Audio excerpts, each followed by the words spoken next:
আসসালামু আলাইকুম। বিসমিল্লাহির রহমান রহিম। ট্রাম্পের আগ্রাসন ও আধিপত্য। বিশ্বের নজর এখন ট্রাম্প ও ট্রাম্প প্রশাসনের দিকে। ট্রাম্পের আগ্রাসী মনোভাব ও বক্তব্য, সেই সাথে তার বাস্তবায়ন লক্ষ্য করা যাচ্ছে। পৃথিবী নীরবে যেন সেটা পর্যবেক্ষণ করছে। কোনো কোনো দেশ বিরূপ মন্তব্য করেছে। ইউরোপিয়ান ইউনিয়ন, জাতিসংঘ ট্রাম্পের আগ্রাসী মনোভাবে নিন্দা প্রস্তাব গ্রহণ করেছে।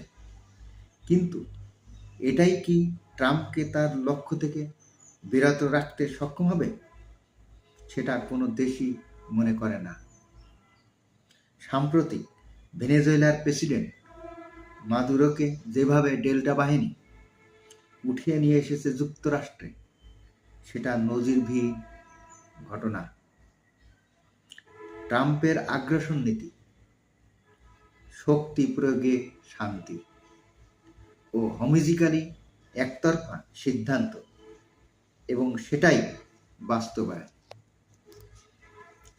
বর্তমানে ট্রাম্প সরকার বিভিন্ন দেশে সামরিক হামলা, অর্থনৈতিক ও রাজনৈতিক চাপ প্রয়োগের মাধ্যমে তার পছন্দের সরকার বসাতে চায়।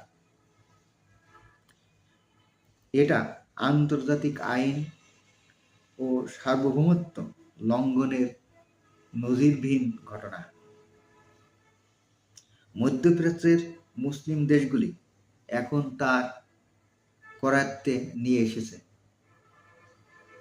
এখন ল্যাটিন আমেরিকার সব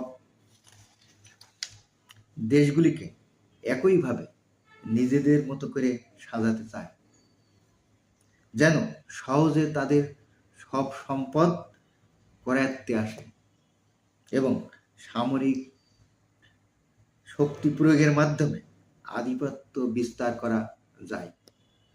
যেমন গ্রিনল্যান্ড দখলের পায়তারা চলছে।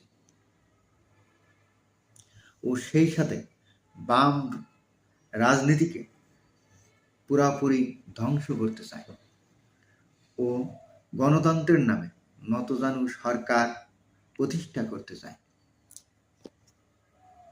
যেটা বিশ্বের জন্য ভারসাম্য রক্ষায় ভয়ানকও বটে।